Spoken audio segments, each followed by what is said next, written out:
Hello, I'm Toycan, welcome back to my second channel geopolitical video. So recently we spoke about NATO because it did get a new member as of 2020. That new member, North Macedonia, they joined a couple of weeks ago, and as of per the terms of the NATO agreement, they are obliged to defend any other NATO member if they are attacked, and any other NATO member is obliged to defend North Macedonia if they are attacked by an aggressor. This is the whole thing with NATO, right? And when you look at this NATO map, most people question like, it's kind of odd how Greece and Turkey are both in the same military alliance, right? Given their hatred of each other. But the thing that I find odd that no one else seems to point out is that Iceland is a member of NATO and that, a founding member too as of 1949, which means they're also obliged to defend any of NATO member and vice versa. But the weirdest thing about, Iceland is the fact that they're on the list of countries which don't have a standing army. That's right, when you look at the map of countries around the world which don't have military forces, you can see how it's like, okay, so microstates in Europe, we've got Polynesia, sure, like little island countries. We've got a few islands in the Caribbean, as well as Costa Rica, which is kind of odd. By the way, as soon as I saw this map, I was like, 4 of Europe's micro-countries don't have a military, but San Marino, according to this map, is actually a country of military. I had to look into it, and as it turns out, the San Marinese armed forces are a thing, because San Marino is a country so small, it's literally represented here. It's a very tiny country of about 30,000 people living there. But yeah, so San Marino is a country which actually does have its own armed forces, the biggest part of which is the crossbow corps. It would be funny if it wasn't, a sad thing. But yeah, they spend 1% of their GDP on defending San Marino, which is odd given their location in the world, but that's a video for another day. The video for today is about Iceland because they don't have a military. They're the biggest country in the world, in fact, in terms of land area that don't have a military. So what is the deal with that? How can you be a member of NATO, a defensive military alliance to, strengthen the world, and not have a military? And the simplest answer to this question, because, it seems like kind of odd that they'd be a member of NATO and not have armed forces, but the simplest answer to this question is they are more valuable to NATO, not for their army, not for their military strength and power, but more for their strategic, place in the world. And in fact, this NATO membership is actually most of Iceland's defense policy. It seems super weird, but the thing that makes them valuable to NATO is what, makes NATO valuable to them, which makes them not need to have a military. And in fact, they only have a coast guard, which can be vaguely mobilized. But the reality is, if you wanted to invade Iceland, you could,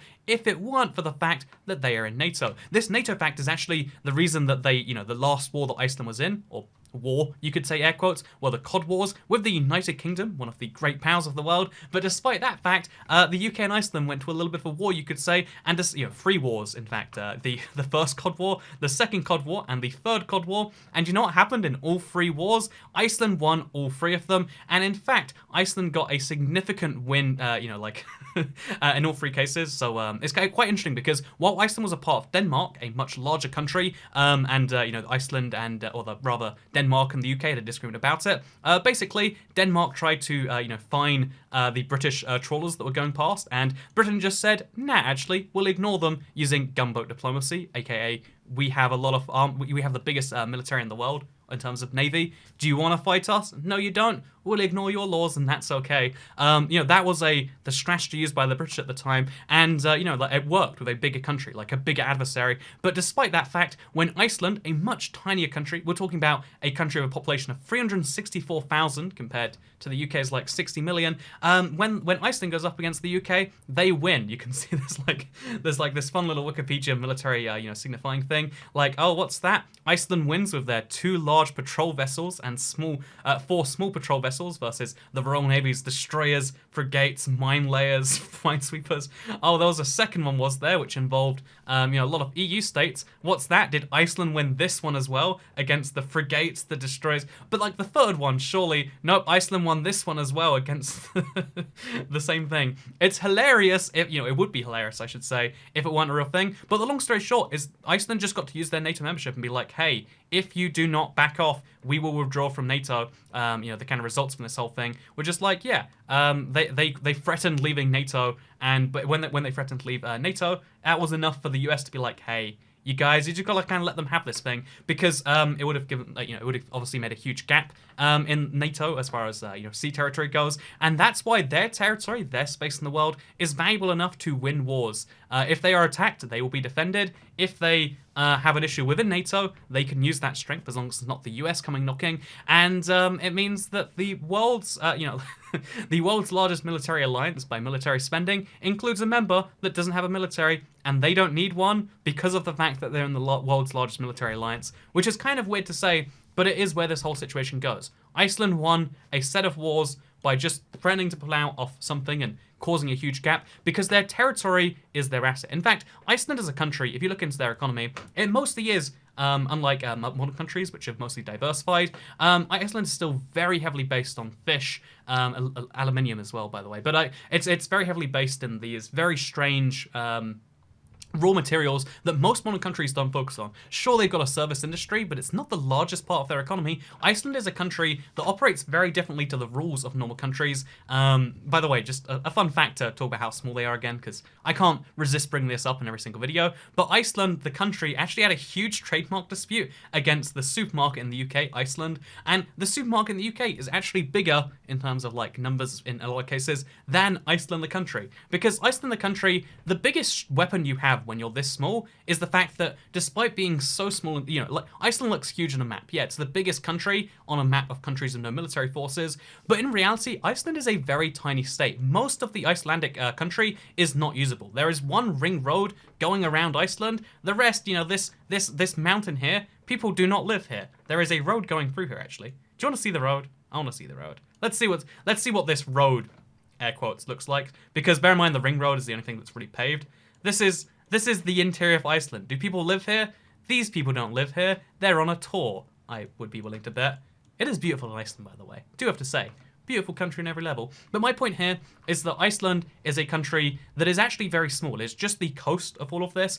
It is, you know, distorted, obviously, by the Mercator. It is a country that is very depopulated, that doesn't really have a huge, you know, economy, doesn't have many reasons to invade it, and that can be your biggest strength. People, you know, like, when you are a big country that is connected very easily to other countries, it's easy for other countries to take small things. It's not very easy for something, you know, another country to take something of Iceland, even if they weren't a part of NATO, because their biggest strength is they are remote, they are very small, most people don't feel like bothering with it, and that sounds dumb. That sounds like I'm simplifying international diplomacy and politics and geopolitics and all this sort of stuff, but to some extent, you've got to realize it's true, because the, you know, Iceland is a small country that looks like a big country. It's a small country that is an island that would be hard enough to invade, and the reward for invading isn't really so much. I mean, I mentioned they have 364,000 people, which sounds like a lot compared to, like, the number of people at your church and or the number of people on the street you're on, maybe. But if you compare that to the world population, if they doubled their population overnight, they would still be less than 0.01% of the world population. That is the size of Iceland's current population right now. If we compare it to, you know, literally, you know, Norway, which is a pretty lowly populated country by European standards, has 5.3 million people. That, it makes Iceland look tiny, and Norway is tiny itself. When you compare Iceland to other small countries, it's very depopulated. It's one of the lesser populated states in the world, and the fact that they do have a lot of money per person makes them actually quite an anomaly. Again, given their situation, the biggest thing they really have going for them, which again sounds kind of odd, is the fact that in the you know, the Cold War, they were seen as like an intermediate country. In fact, they could use that to get the Soviet Union to be played off again. Like, Cold War politics proved favorable to Iceland as the Soviet Union, seeking influence in Iceland, stepped in to purchase Icelandic fish, and the United States was like, we gotta also do this. So persuaded Spain and Italy to do likewise, as well as doing it themselves.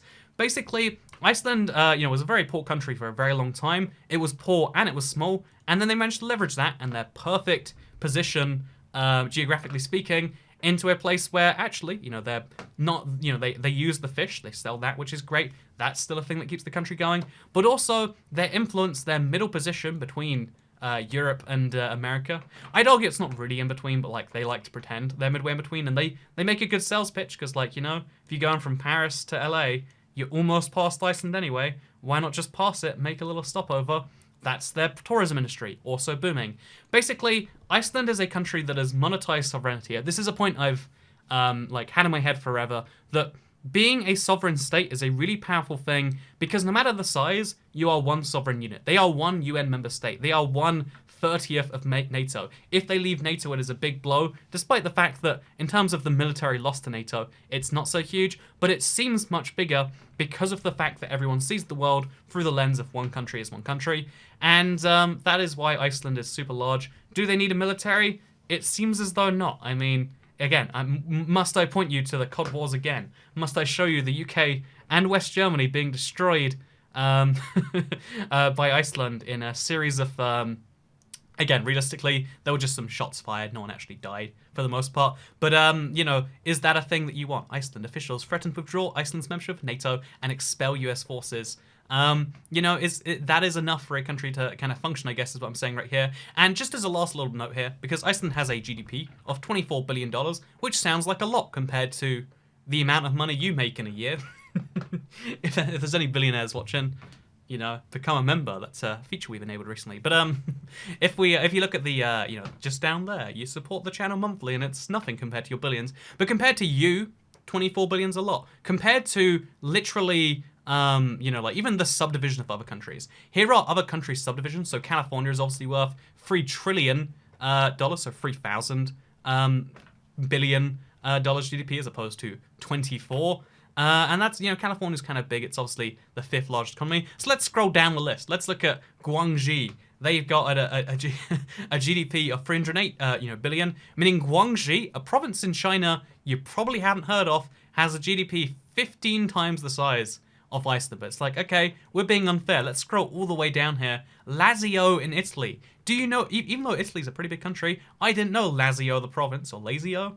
I mean, Lazio, the Italian way, am I right? I'm just being offensive to Italians, apparently. But, you know, like, Lazio has a GDP of 200 billion, still 8 times the size of Iceland. Iceland is you know, even though Iceland's a very rich per person, even though Iceland is a country that is very, you know, well-positioned, their PowerPoint is their sovereignty and their territory. Their territory that isn't usable for much besides military purposes, and they caught a lot of friends for that. Their territory that isn't usable for a lot besides fish and aluminium. But despite those facts, all you need to do is get in the big boy club, be one part of that big boy club, doesn't matter how small, because people count the nations, and maybe they count the territory size, but you don't think of Iceland as being a 300,000 person force. You think of Iceland as Iceland, the cute place with the volcanoes and the amazing... if we go to a random, like, little photosphere in Iceland, it'll be beautiful.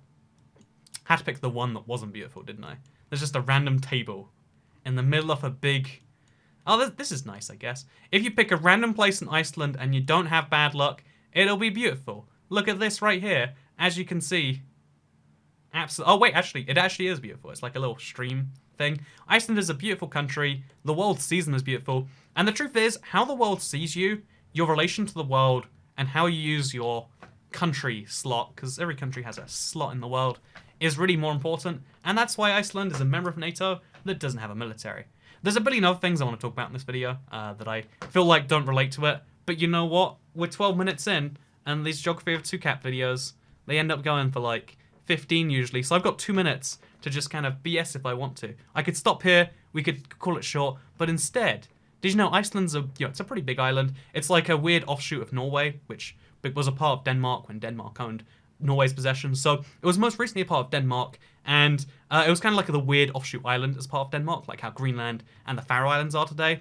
But so Iceland's kind of this weird place that's like kind of like Denmark and Norway, but also kind of not. It was settled by Norwegian settlers, so it's kind of a weird country by itself. But like every other country out there, because you know, if you think of the UK, we've got like Wales or Scotland, weird like provinces that they're part of the UK, but like also it's a separate thing. If you think about the US, you've got Puerto Rico, which is it's a part of the US, but it's kind of, you know, they speak Spanish there. There's a lot of weird things like that in every single country. And to prove that point even more, here's Iceland. They have their own little weird thing called the Vestman Isles. The Westman Isles, I guess is how you Englishize it. It's an island of about 4,000 people with even thicker accents than the rest of Iceland, supposedly. But even on this island of 4,000 people, there's 6 other islands of camping sheds apparently. Everyone lives on the main one for the most part though.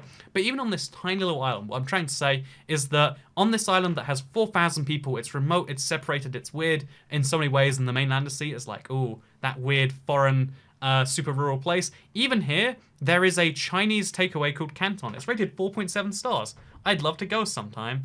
This is a great restaurant. They make incredible fish and chips. So good, in fact. Wait, fish and chips.